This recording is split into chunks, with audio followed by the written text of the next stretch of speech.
Hey, what's up everybody? This is Damron with Trash Ass Gamers bringing you another Elder Scrolls Online Veteran Dungeon Guide. This is for Darkshade Caverns I.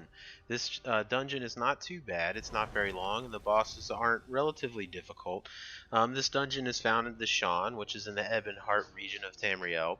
This dungeon, again, is not too bad. If you haven't seen any of these videos, I will fast forward through the ads, but I will keep these dungeon playthroughs complete so you know exactly where I am and how I got there if you're new to the dungeon, and so on. I will focus mainly on boss mechanics, and I'll point out anything in the dungeon that I think is important for you to know.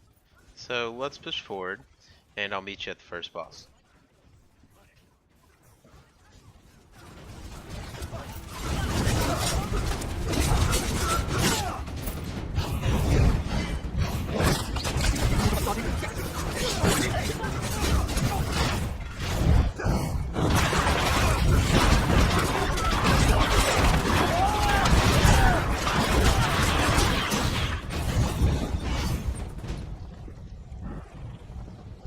Alright, so first up is Head Shepherd Neloren. He's got a few ads with him as well as some Quama workers. So try to stack them up all together. If you're the tank, it'll make your life easier. Just go ahead and stack on the boss, and you'll burn down all these ads with your AoEs and a few extra, spammable attacks, and just basically get this boss down to just the Head Shepherd himself. So he's not too hard. He doesn't really have too much health. He's kind of a mini boss. He's a mage. He will kind of charge up and attack and eventually shoot that at somebody, but it doesn't really cause that much damage, so you don't really need to worry about it. Just keep up the attacks on him. Don't let him absorb too much health. He will drop a fire AoE, which you saw there, but likely you're only going to have one of those, as you're probably going to kill him pretty fast. He doesn't have too much health, so just stack on him, keep your DPS up, and he'll probably cause you no harm whatsoever. So let's get moving through this dungeon.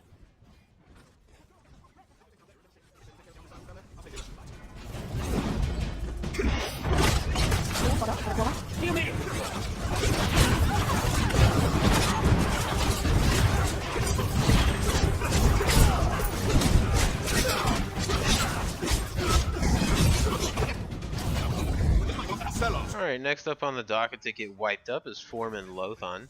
He's not too bad. He's going to have a light attack that he just fires from his staff, and he doesn't even really fire that rapidly, so you're not going to have to worry too much about that. Now, he will create these AoEs on the ground that kind of cause some poison damage, so you're definitely going to want to avoid those, and they stay there for quite a while, which you see here.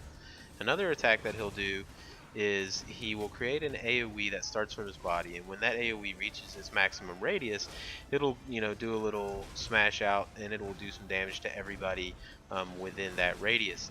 And he will also move around the map pretty quickly, which you saw here, and you don't really want to get stuck just fighting those little Quama scribs, because they're very small, they don't do any damage. So just stay on the boss, and as those little Quama buddies kind of come in to help him out, they'll likely just get burned down from your AoE. So keep your DPS on the boss, and he won't really cause you too much problems. So let's hammer him down, and I'll meet you guys at the next boss.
Alright, so we're rolling up onto the next contender to the throne, the Hive Lord, who's essentially just a large Quama warrior.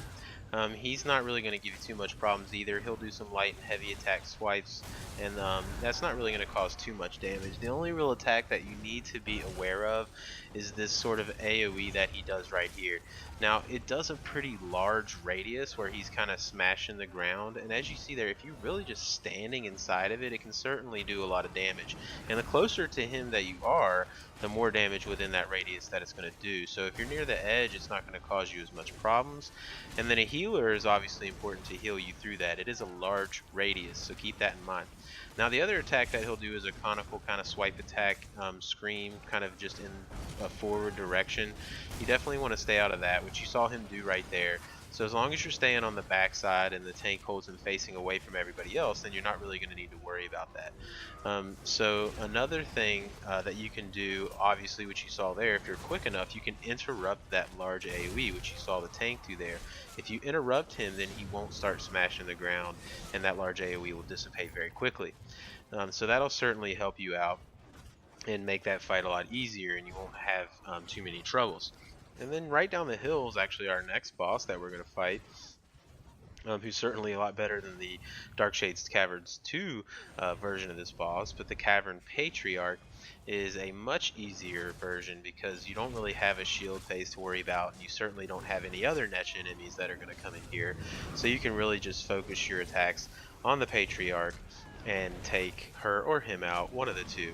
Now he will create a pretty large poison pool AoE on the ground that'll actually sit there for quite a while. The good news is he's going to move, so as long as you just kind of step away, he'll come with you, and you can really stay away from those OEs just in general. And he'll just do a pretty weak light attack for the remaining portion of the fight, and that's really about it. He's a very, very weak boss. You're going to clean him up no problem. Just stay out of the poison.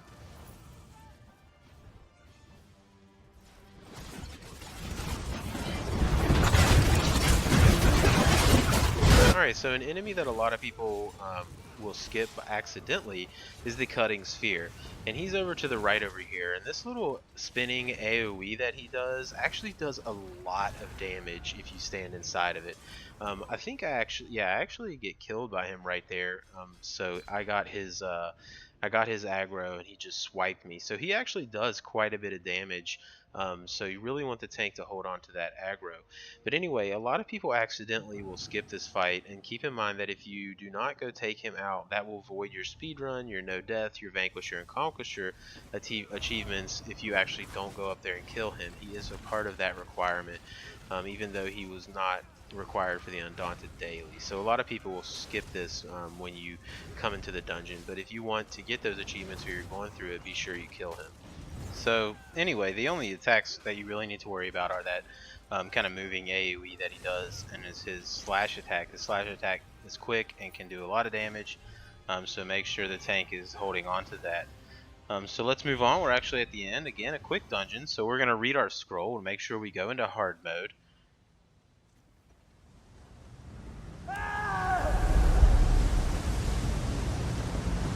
We're going to have a few ads to fight before we actually pull the main boss of this battle. So we're going to kind of roll up and take them out, and then once we finish taking them out, we'll talk about the last boss.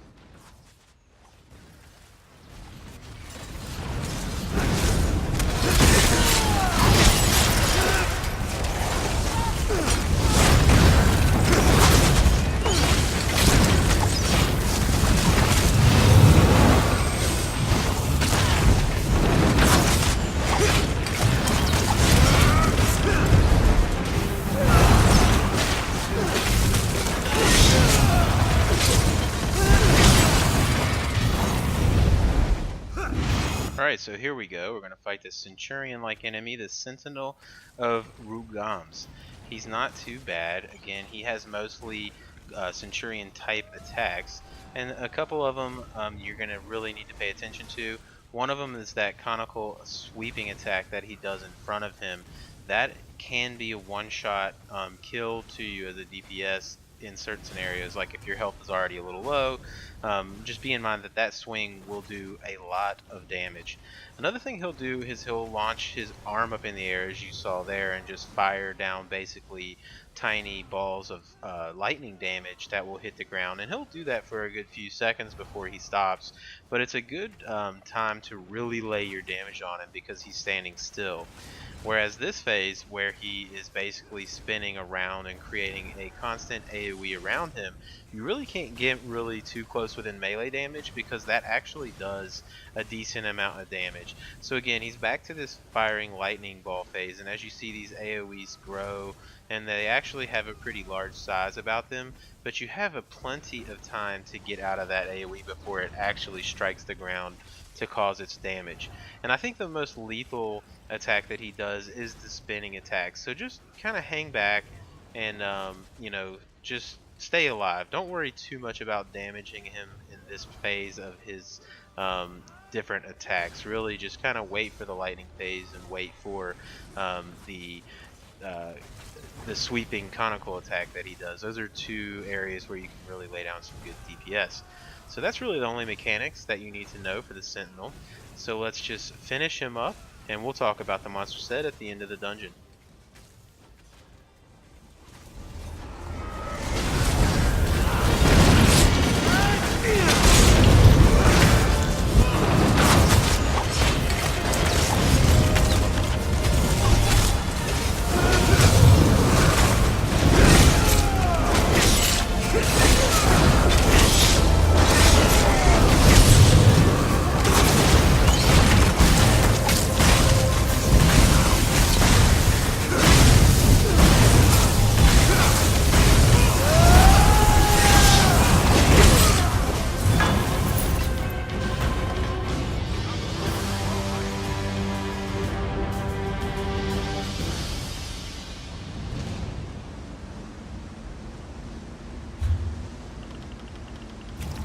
Alright, so looking at the monster set that drops out of this dungeon is going to be the Sentinel of Rkugamz set. It's going to give 2% healing done, and also when you heal a friendly target, you have a 10% chance to summon a Dwemer Spider that heals basically health and stamina to you and your allies within 5 meters every 1 second for 8 seconds. So it's a healer set, not too bad.